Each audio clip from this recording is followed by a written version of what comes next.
பார்வதிபதே ஹர மகாதேவ. தென்னாடுடைய சிவனே போற்றி, எந்நாட்டவர்க்கும் இறைவா போற்றி. திருச்சிற்றம்பலம். ஒளியான திருமேனி உமிழ்தானோ மிகமேவும் கழியாரவரும் யானை கடல் நாழும் மறவாமல் அழிகாலும் அல்ல தூவும் அடியார்கள் உளமாற வெளியாகும் வலிதாய வினை கூட நினையவே. திருச்சிற்றம்பலம். தில்லை குத்தபெருமான் திருவடிகளை சிறமேற்கொண்டு குருமகா சன்னிதானங்கள் பொற்பதம் பணிந்து அடியவர் பெருமக்கள் பொற்பதம் பணிந்து இன்றைய அபிராமி அந்தாதி சிந்தனையிலே நமக்கு போன தடவை 35வது பாடலை பார்த்தோம். இன்றைக்கு 36வது பாடல். 35வது பாடலில் திங்கட்பகவின், அதில் பசுன்னு போட்டு அந்த வார்த்தை இருந்துச்சு, அதை கொஞ்சம் திருத்த சொல்லணும்னு நினச்சேன். போன பாடல் 35 திங்கட்பகவு, பகவின பிளவு. திங்கட்பகவின் மனம் நாரும் சீரடி சென்னி வைக்க எங்கட்கு ஒரு தவம் எய்தியவா எண்ணிறந்த விண்ணோர் தங்கட்கும் இந்த தவம் எய்துமோ தரங்கக் கடலுள் வெங்கட் பணியனை மேல் துயில் கூறும் விழுப்பொருளே என்பதாக அங்கே விழுப்பொருளே என்று முடித்தார்.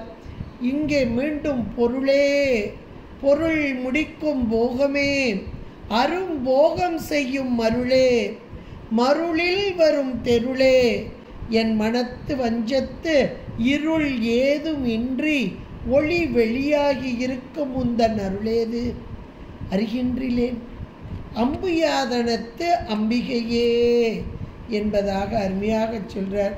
முதல்ல அம்மையை பொருளே என விழுப்பொருளே என்று அங்கே முதல் பாடலிலே நிறைவு செய்தார். இங்கே பொருளே என்று ஆரம்பிக்கிறார். பொருள் என்ற மாத்திரத்திலே நமக்கெல்லாம் செல்வம், பணம் இதுதான் நமக்கு ஞாபகம் வரும். ஆனால் நமக்கு கொடிக்கதி உமாபதி சிவாச்சாரியார் ரொம்ப அழகாக சொன்னார், பொருளாம் பொருள் ஏது அப்படின்னார். பொருளாம் பொருள் ஏது அப்படின்னார். அப்போ பொருள் என்ற சொல்லுக்கு என்ன பொருள் அப்படின்னா, சொல்லிய பாட்டின் பொருள் அப்படின்னு நமக்கு மணிவாசகர் சொன்னார். சொல்லிய பாட்டின் பொருள் என்பது அந்த பாடலுடைய அர்த்தமோ பொருளோ அல்ல. பொருள் என்பது சிவம்.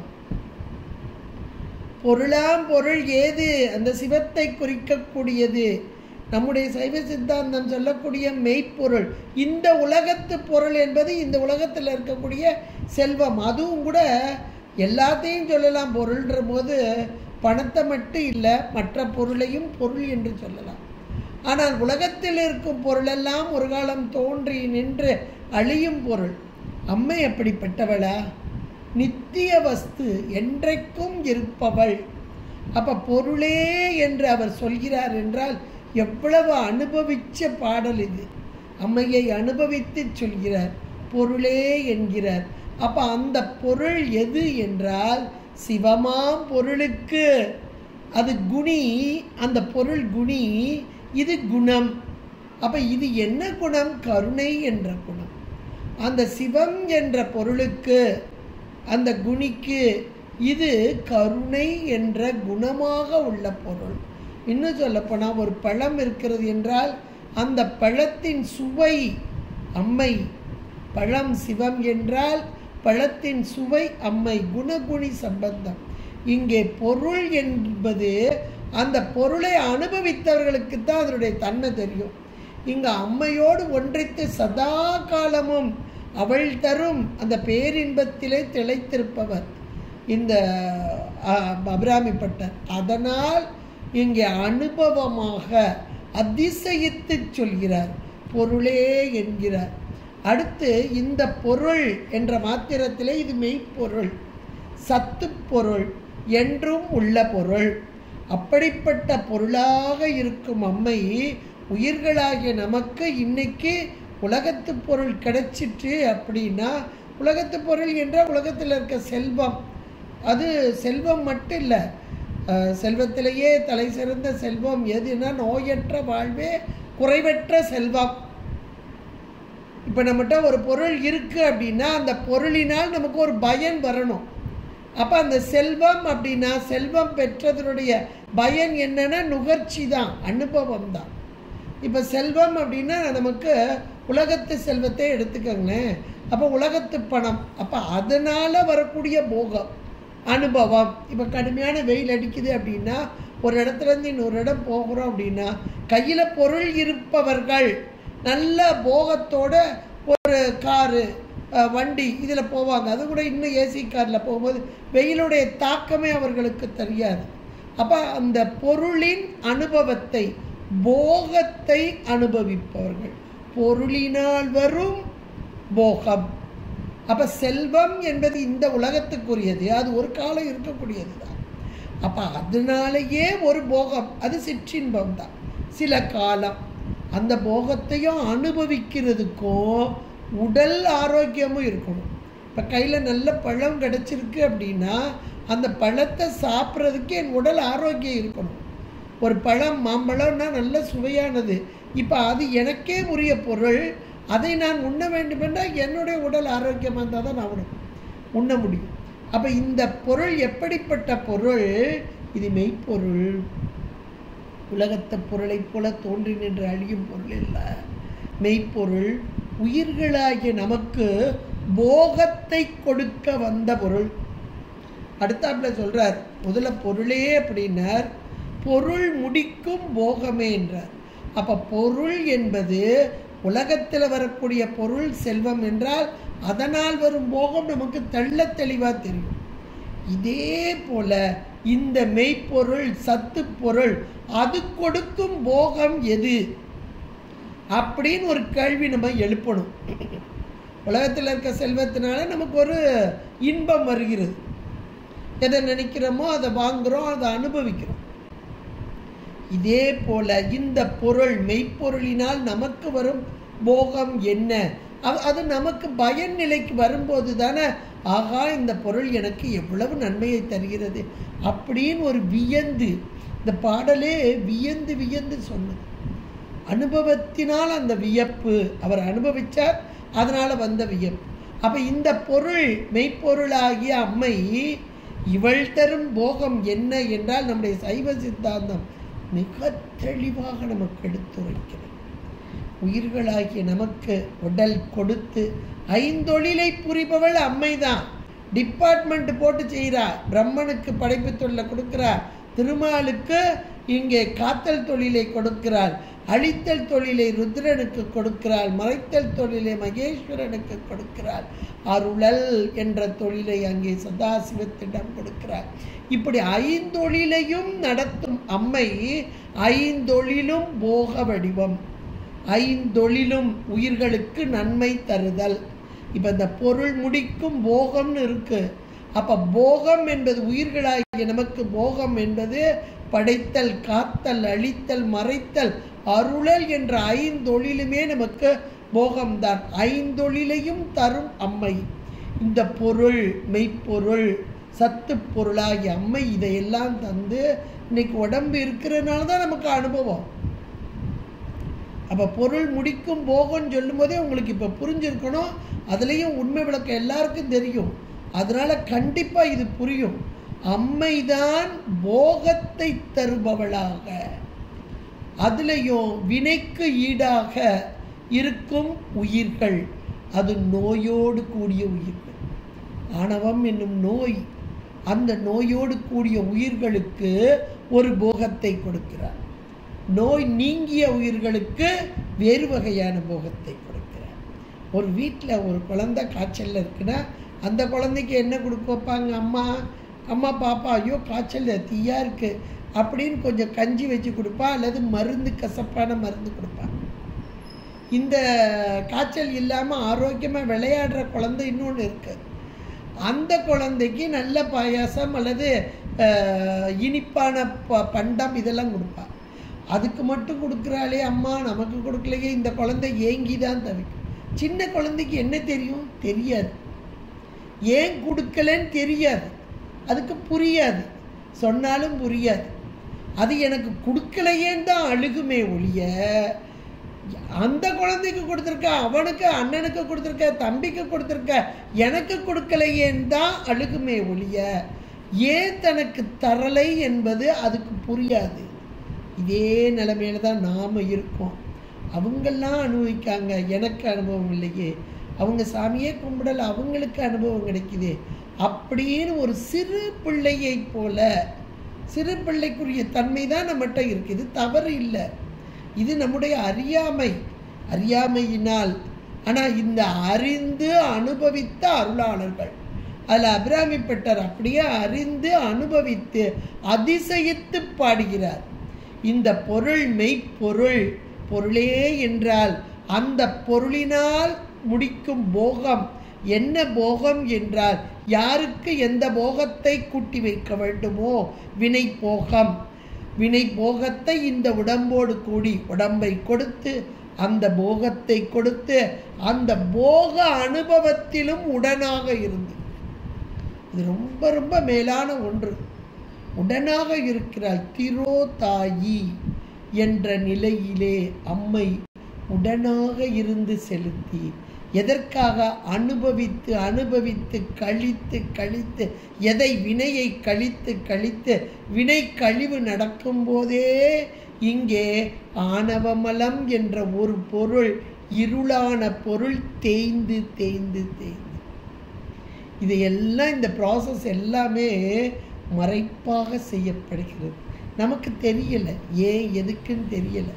ஆனால் அத்தனையும் இந்த மறைப்பு இல்லைன்னா நம்ம அனுபவிக்க மாட்டோம், அனுபவம் வராது. அப்போ அனுபவம் பெற வேண்டும் என்பதற்காக மறைப்பாற்றல் கொடுத்து அரும்போகம் செய்ய, முதல்ல பொருள் முடிக்கும் போகமாக அந்த பொருளினால், அந்த பொருள் நமக்கு இன்றைக்கு உயிருக்கு உயிராக, இங்கே அறிவுக்கு அறிவாக இருந்து நமக்கெல்லாம் இந்த போக நுகர்ச்சியை கொடுக்கும் அம்மை. அடுத்து சொல்றார் பாருங்க, அரும்போகம் செய்யும் மருளே, அருமையான. ஏன்னா அந்த வினைக்கு ஈடாக வரக்கூடிய அந்த போகங்களை எல்லாம் நம்மால் உணர முடியுமானா முடியாது. அதான் அரிய அந்த போகத்தை செய்ய, அப்படி செய்தல் என்பது கூட்டி வைக்கிறது. அந்த கூட்டி வைக்கும் போது என்ன வருது அப்படின்னா மருளே அப்படிங்கிறார், மயக்கம். இந்த மயக்கத்தை தருவது எது என்றால், இப்போ இதுக்கு நம்ம சைவ சித்தாந்தம் தான் தெளிவான பதில் சொல்லும். மருளில் அரும்போகம் செய்யும் மருளே, அருமையான. இன்னும் கூட சொல்லப்போனால் நம்மால் உணர முடியாத, அதான் அருமையான, உணர முடியாத அந்த போகத்தை எல்லாம் செய்து வரக்கூடிய மருளே. மருளே என்றால் மயக்கம். அப்ப அம்மை நம்மை மயங்க வைப்பாளா அப்படின்னா, அம்மை மயங்க வைக்க மாட்டா. ஆனா நமக்கு சேர்த்து வைக்கப்பட்டிருக்கு பாருங்க ஒரு பொருள், மாயையின் காரியம். இந்த மாயா காரியம் மயக்கமும் செய்யும். விகுதி போட்டுக்கோ, நாம் சொல்ல சித்தியா சொல்ல, மயக்கமும். ஏன் மயக்கமும் என்றால் அது மயக்க வரல, விளக்குவதற்குத்தான் வந்த பொருள். உள்ளே இருக்கும் ஒரு ஆணவமலம் என்ற இருள் அதனோடு சேரும்போது இந்த மயக்கத்தையும் தரக்கூடியதாக இருக்கிறது அப்படின்றத ரொம்ப அழகாக நமக்கு சொல்லப்படுகிறது இந்த வார்த்தையிலே. அரும்போகம் செய்யும் மருளே. அப்போ அந்த மயக்க நிலை காரணம் உடலோடு கூட்டி வைத்து, மாயா காரியமாகிய உடல் அது கண்மத்துக்கு ஈடாக, இங்கே ஆணவ மலத்தோடு கூடி நின்று 3 மலங்களோடு கூடிய சகல வர்க்கம், அந்த 3 மலங்களோடு கூடிய சகல வர்க்கங்களுக்கு இந்த மயக்க நிலை. அந்த மயக்க நிலைக்கு காரணமான பொருள் எது? இவளே, அம்மையே, திரோதாயியாக. அதனால்தான் திரோதாயி என்பது ஒரு மலமாகவும் சொல்லப்படும். ஏனென்றால் மாயா காரியமாகிய உடலோடு கூடி நின்று உயிர்களாகிய நமக்கு வினைக்கு ஈடாக செலுத்துவதால் இந்த திரோதாயி இது சக்தி தான், இறைவனுக்குரிய ஒரு ஜடசக்தி தான். ஆனாலும் கூட இந்த திரோதாயி என்பது நமக்கு உண்மையை, உண்மைனா இறைவனை, தன்னை மறைத்து உலகத்தை காட்டுவதால் இதுவும் மயக்கமே என்பதாக இங்கு அதைத்தான் மயக்கம் அப்படின்றதுதான் மருளே. மயக்கம் செய்யும் இந்த மாயா காரியமாய உடலோடு கூடி நின்று இந்த போகத்தை அனுபவிக்க வைக்கும் அம்மை. அது முதல்ல வினைக்கு ஈடாக அப்படி தான் நடக்கும். நோயுள்ள பிள்ளைக்கு மருந்து கொடுக்குற மாதிரி. அதான் அரும்போகம் செய்யும் மருளே. அடுத்து மருளில் வரும் தெருளே. நல்ல வார்த்தை. அப்போ மருள், முதல்ல மருள் முடித்தார். அப்போ மருள்ன்றது மயக்கம். அப்போ வினை போகங்களை எல்லாம் அனுபவிக்க அனுபவிக்க அதனால் வரும் மயக்கமும் என்ற விகுதி. அந்த மயக்கத்தினுடைய இறுதி அப்படியே அனுபவிச்சு அனுபவிச்சு வினையை கழிக்க கழிக்க கழிக்க உள்ளே இருக்கிற அந்த பொருள், இருளான பொருள் அப்படியே தேய்வடைந்த மாத்திரத்தில் எது கிடைக்கும்? தெருள் என்றால் தெளிவு காட்சி.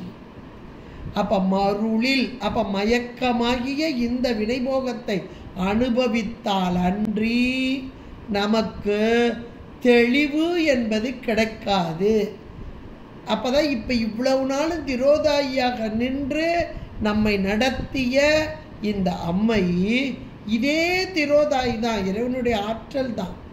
இந்த ஆற்றல் நமக்கு உயிர்களுக்கு உதவ வந்தபோது முதலில் திரோதாய் மறைப்பாற்றலாக இருந்து அதன் பின்பு இந்த பக்குவ நிலை, அந்த உயிர்கள் ஒரு பக்குவ நிலை பரிபாகம் பெற்ற மாத்திரத்தில் இதே திரோதாயி இங்கே எப்படி வர்றா அப்படின்னா அருமையாக அருள் சக்தியாக. அதான் மருளில் வரும் தெருளே, தெளிவாக தெளிவு காட்சியாக உண்மையை உணரும் தன்மை இந்த ஆன்மாவுக்கு. அவ்வளோதான். உண்மையை உணரும் தன்மை எப்போ வரும்? எப்போ இந்த ஆணவ மலம்ன்றது அப்படியே வலி இழக்கிறதோ அப்போ தான் வரும். இருவினை ஒப்பு மல பரிபாகம் இதெல்லாம் வந்து மலம் பரிபாகம் தேய்வடைதல் இப்போ வரும்போது தான் உள்ளே இருக்கிற பொருள் நமக்கு தெரிய ஆரம்பிக்கும். அப்போ தான் தெளிவு காட்சி நமக்கு கிடைக்கும். அதுதான் மருளில் வரும் தெருளே அப்படின்னார். எவ்வளோ அழகான ப்ராசஸ் வரிசையாக கொண்டு வர்றார் பாருங்க. அடுத்து என் மனத்து வஞ்சத்து இருள். மனத்து வஞ்சத்து என்ற மாத்திர மனம் என்ற இடத்துல இங்கே அந்த கரணங்களில் உள்ள மனம் அல்ல, உயிர். இந்த உயிர் அறிவில் இருக்கும் சதா காலமும் வஞ்சத்தையே வஞ்சம் என்றால் நமக்கு உண்மையை உண்மையாக காட்டாமல் பொய்யையே உண்மை என்று காட்டுதல். அதன வஞ்சம். வஞ்சகமாக பேசுகிறான்ப்பா, உள்ள ஒன்று வச்சுட்டு வெளியே ஒன்று பேசுகிறான் அப்படின்னு சொல்கிறோம் இல்லையா? அப்போ வஞ்சகம் என்பது மறைத்தல், மறைச்சு பேசுறது, உண்மையை மறைச்சிட்டு பொய்யை பேசுதல். இப்போ இந்த வஞ்சகம் செய்வது யார் என்றால் என் உயிரின் அறிவிலே இருக்கும் ஒரு பொருள். அந்த பொருள் இருளான பொருள். அந்த பொருள் நீங்க வேண்டும். அதுக்கு தான் அம்மை இவ்வளவு ப்ராசஸ் கொண்டு வர்றா நமக்கு, உயிர்களாகிய நமக்கு. அதான் என் மனத்து வஞ்சத்து இருள். இந்த வஞ்சத்து இருள் அண்டர்லைன் பண்ணி ஆணவமலம் போட்டுக்கலாம் நீங்கள்.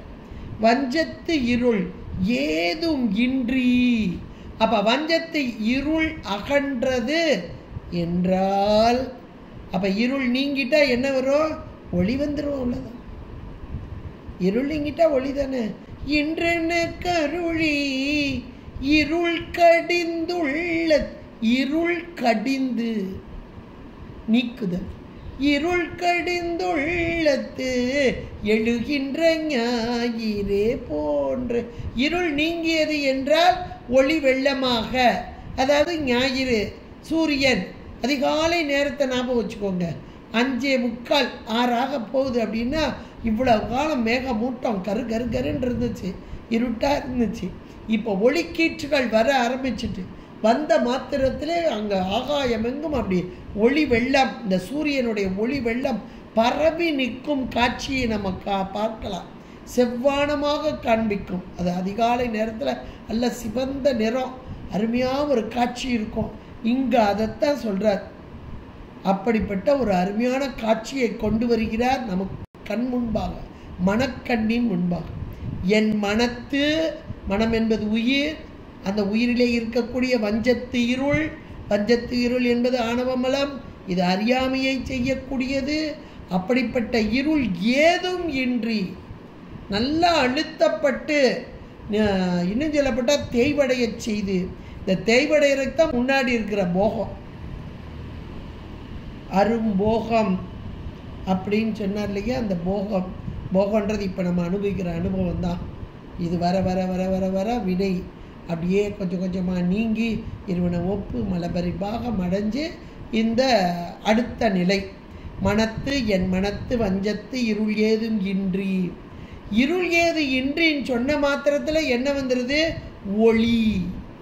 அந்த ஒளி வெளியாகி இருக்கும். அந்த ஒரு ஒளின்றதை அண்டர்லைன் பண்ணி சூரியன் போட்டுக்கங்க, சிவச்சூரியன் போட்டுக்கங்க. ஒளி வெளியாகி இருக்கும். உந்தன் அருள் எது? அந்த ஒளி தெரியுது, ஒளி வந்துட்டு, அந்த ஒளிக்கு காரணம் எது? உள்ளே இருக்கும் சூரியன், சிவச்சூரியன். அந்த சிவச்சூரியன் இருப்பதை நாம் எப்படி உணர்வது? நம்மகிட்ட தான் இங்கே இருள்னு ஒன்று இருக்குதே, வஞ்சம் செய்யக்கூடிய இருள் இருக்குதே, அது உண்மையை காண்பிக்காமல் இருக்கிறதே. இப்போ இந்த அம்மை அருமையான போகத்தை ஊட்டி ஊட்டி ஊட்டி முதல்ல மருந்து கொடுத்து சுகப்பட்ட அந்த குழந்தைக்கு இன்னும் ஒரு அரிய போகங்களை எல்லாம் கொடுத்து அந்த வினைகளை எல்லாம் நீக்கி அந்த வினை நீக்கத்தினால் மல பரிபாகமும் அடைந்து இந்த மலம் பரிபாகப்பட்ட மாத்திரத்தில் உள்ளிருக்கும் சிவம், ஒளிப்பொருளான சிவச்சூரியன், அந்த ஒளி அது வெளியாகி இருக்கும் உந்தன். அது எங்கே இருக்கு அப்படின்னா அம்மையுடைய அருள். அந்த அருள் தான் அந்த ஒளியை நமக்கு காமிக்கும். வெளியாக இருக்கும் உந்தன் அருள். அந்த வெளியாகி இருக்கும் அருள் என்பது அம்மையுடைய அருள் ஒளி என்பது இப்போ சூரியன் மேலே வானத்தில் இருக்கு. சூரியன்கிட்ட இருந்து ஒளிக்கற்றைகள் வருது, அதிகாலையில் வருது. நம்ம காலையில் எந்திரிச்சுட்டு அப்பாடா இருள் போயிட்டு, இவ்வளோ நேரம் இங்கே இருளாக இருந்துச்சு, இப்போ தான் இருட்டு போயிட்டு வெளிச்சமாயிட்டுன்னு பார்க்குறோம். இந்த வெளிச்சத்துக்கு காரணமான சூரியனை நினைக்க மாட்டோம். வெளிச்சம் வந்துட்டு நமக்கு தேவையான வேலைகள்லாம் செய்ய ஆரம்பிக்கும். ஆனால் ஒரு சிலர் சூரிய வழிபாடு, சூரிய நமஸ்காரம், அதிகாலை நேரத்தில் சூரியனை பார்க்க வேண்டும், அது உடலுக்கு ஆரோக்கியம், அப்படியெல்லாம் நினச்சி சிலர் பார்ப்பாங்க. அப்படி பார்க்கணும் எல்லாரும் கிடையாது.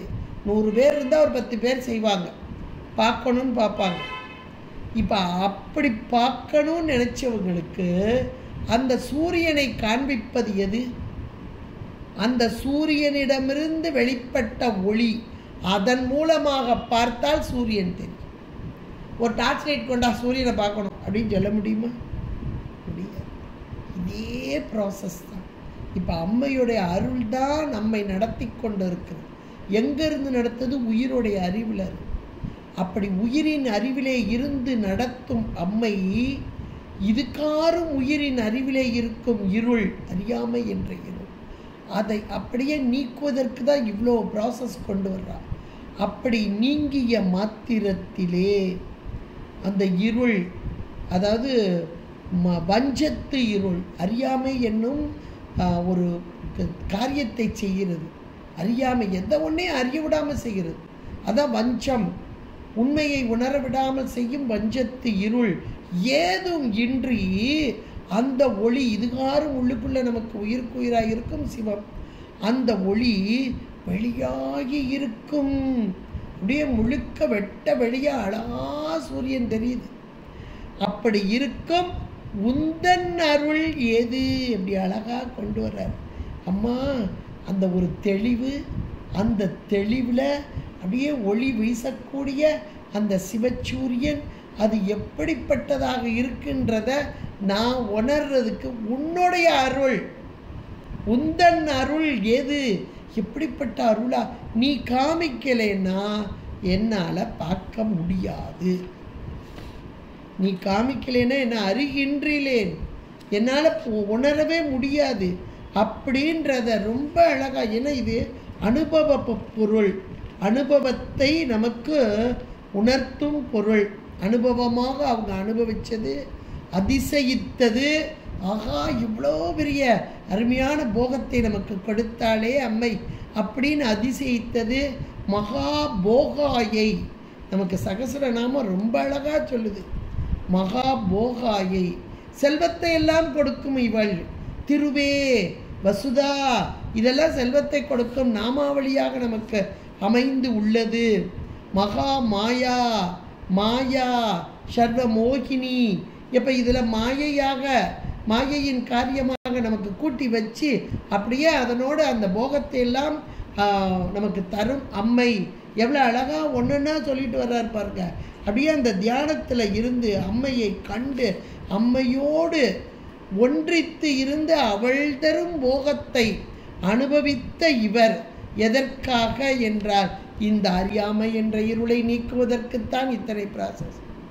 இந்த குமரகுருபரர் அழகாக சொல்வார், அகந்தை கிழங்கை, அகந்தை கிழங்கு. அது கிழங்கு எங்கே இருக்கும்? நல்ல ஒரு புதஞ்சு கிடக்கும் மண்ணுக்குள்ளே.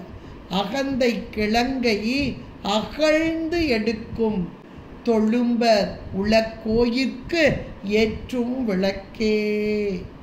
உயிர்களாகிய நம்மீது கொண்ட பரம் கருணை, பெரும் கருணை, அந்த கருணையினால் இந்த உயிர்களிடம் இருக்கும் அறியாமை என்ற அந்த வஞ்சத்து இருள் ஏதும் இன்றி ஒளி வெளியாக இருக்கும்.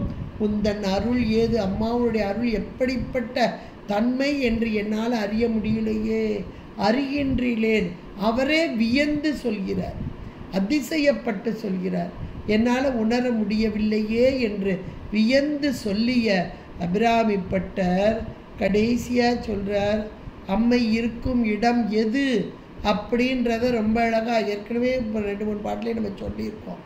இந்த இடத்துலையும் சொல்கிறார், அம்புயாதனத்து அம்பிகையே. அம்புயாதனத்து அம்பிகையே என்ற மாத்திரத்தில் இவள் இருக்கும் இடம் எது என்ற மாத்திரத்தில் அம்புயம், அம்புஜம். அம்புஜம் என்றால் தாமரை. இந்த தாமரையே தனக்கு இடமாக கொண்ட அம்மை எந்த தாமரையில் விற்றிருக்கிறார்? இப்போ கலைமகள் எடுத்துட்டிங்கன்னா வெண்தாமரையில் விற்றிருக்கிறார். திருமகள் என்று எடுத்துக்கொண்டால் செந்தாமரையில் விற்றிருக்கிறார். இப்படி ஒவ்வொருத்தருக்கும் ஒவ்வொரு தாமரைப்பூ இருக்குது. அப்போ இந்த அம்மை இவர் சொல்கிறார் அம்புயாதனத்து. அம்புயாதனம்னா இந்த தாமரை மலர், அதனையே தனக்கு இடமாக, தனம்னா இடம், இடமாக கொண்ட அம்பிகையேன்றார். அப்போ இந்த அம்மை எந்த மலரில் இருக்கிறாள் என்ற மாத்திரத்திலே உயிர்களாகிய நம்முடைய உடல், அதில் இருக்கும் ஆதாரங்கள், ஒவ்வொரு ஆதாரத்திற்கும் ஒரு தாமரை மலர். அந்த தாமரை மலர் ஒவ்வொரு இதழ், மூலாதாரத்தில் 4 இதழ், சுவாதிஷ்டனத்தில் 6 இதழ், மணிப்பூரகத்தில் 10 இதழ் தாமரை, அநாகதம் 12 இதழ் தாமரை, விசுத்தி 16 இதழ் தாமரை, ஆக்கை 2 இதழ் தாமரை. இப்படி ஒவ்வொரு 6 ஆதாரம், ஒவ்வொரு ஆதாரத்திலும் ஒவ்வொரு வகையாக அந்த இடத்துல இருக்கக்கூடிய தாமரை, அந்த தாமரையின் மீது வீற்றிருந்து எதுக்காக அந்த இடத்துல வீற்றிருக்கிறாள் என்றால் இந்த உயிர்களை செலுத்த வேண்டும். இந்த 6 ஆதாரம் என்பதுதான் உயிர்களுடைய மேலான நிலைக்கு, மேல் நோக்கி செல்லுவது ஒரு நிலை, கீழ் நோக்கி செல்லுவது ஒரு நிலை. இது உயிர்களுடைய நிலை. அது மேம்பட்ட நிலைக்கு இழுத்து செல்லுதல். முதல்ல ஒரு குழந்தைக்கு நோய் இருந்ததுன்னா மருந்து கொடுக்குறான்னு பார்த்தோம். மருந்து சாப்பிட்டு நல்ல குணமான குழந்தைக்கு வகை வகையான பண்டங்கள் கொடுக்குறான்னு பார்த்தோம். இதே மாதிரி ப்ராசஸில் இந்த திரோதாயியாக இருந்து தன்னை மறைத்து உலக போகங்களை காட்டி உலகத்தையெல்லாம் அனுபவிக்க வைக்கும் அம்மை. அந்த உலக அனுபவத்தில் இன்ப துன்பம் அத்தனையும் இங்கே. அப்படிப்பட்ட எவ்வளோ பெரிய ப்ராசஸ் பாருங்களேன். இன்றைக்கி நம்ம அதெல்லாம் நினச்சி கூட பார்க்க முடியாது. அப்போ அம்மை இந்த உலக போகத்தையெல்லாம் நமக்கு கொடுக்குறா அப்படின்னா உலக போகம் அனுபவிக்கிற வரைக்கும் நமக்கு எதுவுமே தெரியல. நமக்கு கிடைச்சது நம்ம நல்லா அனுபவிக்கிறோம். நான் நல்லா சாமி கும்பிட்டேன், எனக்கு நல்லா கிடைச்சதுன்னு வேறு நம்ம சொல்லிக்கிறோம். சின்ன பிள்ளை சொன்ன மாதிரி தான், எங்கள் அம்மா எனக்கு சாக்லேட் கொடுத்தாங்க, அப்படின்னு சொன்ன மாதிரி தான். அது சின்ன பிள்ளைத்தனமாக அந்த சாக்லேட்டுன்றது எதுக்காக? கொஞ்ச நேரம் இன்பம், கொஞ்ச நேரம் சந்தோஷப்படுதில்ல குழந்தை. ஒரு முதல்ல சின்ன குழந்தைக்கு ஒரு விளையாட்டு பொம்மையை வாங்கி கொடுப்பான், அப்போ அதில் சந்தோஷப்படுது இல்லையா? அப்போ அது கொஞ்ச நேரம். இதே குழந்தைக்கு ஒரு 15-20 வயசில் பொம்மையை வாங்கி கொடுத்தா சந்தோஷப்படுமா? படாது. அந்த நேரத்தில் அந்த குழந்தைக்கு அது சந்தோஷம்.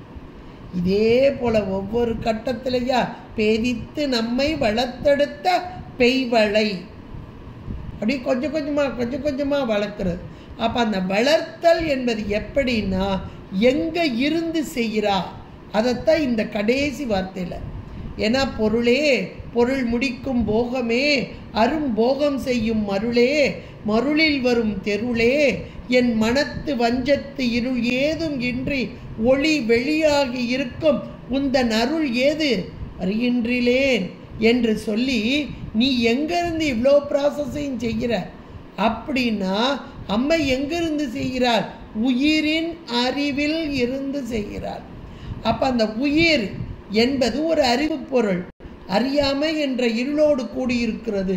அந்த இருளை நீக்க வேண்டும், இன்பத்தை தர வேண்டும். இது மெய்ப்பொருள், சத்துப்பொருள்.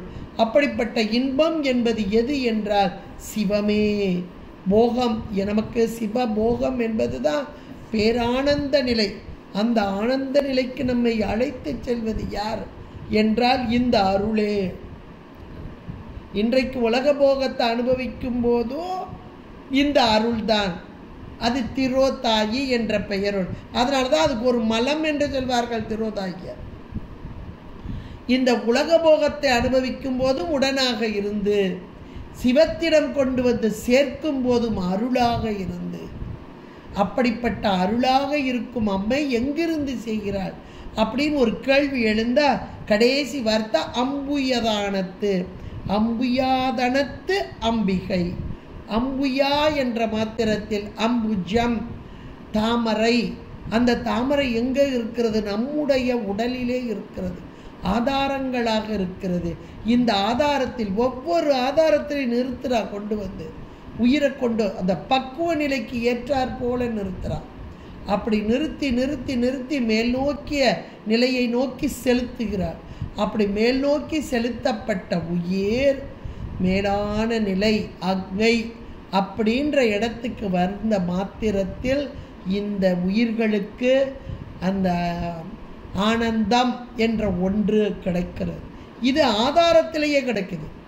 ஆனால் ஆதாரத்திலிருந்து நிராதாரத்துக்கு சென்று நின்று அங்கிருந்து அனுபவிக்கும் அருளாளர்களும் உண்டு. அப்ப நிராதாரம் என்பது துவாதசாந்த பெருவழி. அந்த பிரம்மாந்திரத்துக்கு மேலாக 12 அங்குலத்தில் இருக்கும் துவாதசாந்த பெருவழி. அந்த துவாதசாந்த பெருவழியில் 1000 இதழ் கொண்ட தாமரை மலர் மீது அமர்ந்திருந்து, அதான் அம்புயாதனத்து அம்பிகையாக அங்கு இருந்தோ இந்த உயிர்களுக்கு அருள் பாலிக்கிறாள். அப்போ ஆதாரமாக நிராதாரமாக தனக்கு இடமாக கொண்டு உயிர்களை மேல் நோக்கி செலுத்துதல் அப்படின்ற ஒரு அருமையான ப்ராசஸ் இங்கே கொண்டு வரப்பட்டது. மேல் நோக்கி செலுத்துவதற்கு முன்பாக உலக விடயங்களில் செலுத்துதல் அப்படின்ற ஒரு ப்ராசஸ் இருக்குது. அப்போ உலக விடயங்களில் செலுத்துதல் ஒன்று, மேல் நோக்கி சிவத்தை நோக்கி செலுத்துதல் என்ற ஒன்று உண்டு. இங்கே செலுத்தும் போது உலக விடயங்களை நோக்கி செலுத்தும் போது திரோதாயி என்று பெயர் பெறுகிறாள். மேல் நோக்கி இறைவனை நோக்கி செலுத்தும் போது அருள் சக்தி என்று பெயர் பெறுகிறாள். அதைத்தான் இங்கே அருள் ஏது அறிகின்றேன், உன்னுடைய அருள் எப்படிப்பட்டதுமா எனக்கு தெரியலையே என்று சொல்லி நீ இங்கே என்னுடைய உடலில் ஆதாரங்களிலிருந்து செலுத்துபவளே, என்னை நிராதார நிலைக்கு எடுத்து செல்பவளே என்பதாக நல்லா அனுபவித்து அதிசயித்து சொல்லக்கூடிய அற்புதமான ஒரு பாடலாக அமைந்தது இந்த 36வது பாடல். பொருளே பொருள் முடிக்கும் போகமே அரும் போகம் செய்யும் மருளே மருளில் வரும் தெருளே என் மனத்து வஞ்சத்து இருள் ஏதும் இன்றி ஒளி வெளியாகி இருக்கும் உந்தன் அருள் ஏது அறிகின்றிலேன். அம்பியாதனத்து அம்பிகையே என்று அம்மையை நோக்கி அதிசயித்து பாடிய அற்புதமான ஒரு பாடலாக அமைந்தது இந்த 36வது பாடல். இதனை இன்றைக்கு சிந்திப்பதற்கு நமக்கு திருவருள் கூட்டியமைக்கு திருவருளுக்கும் குருவருளுக்கும் நன்றி கூறி இதுகாரம் கேட்டு மகிழ்ந்த அன்பர் பெருமக்களுக்கும் நன்றி கூறி விடைபெறுகிறேன். நன்றி, வணக்கம், திருச்சிற்றம்பலம். நன்றி.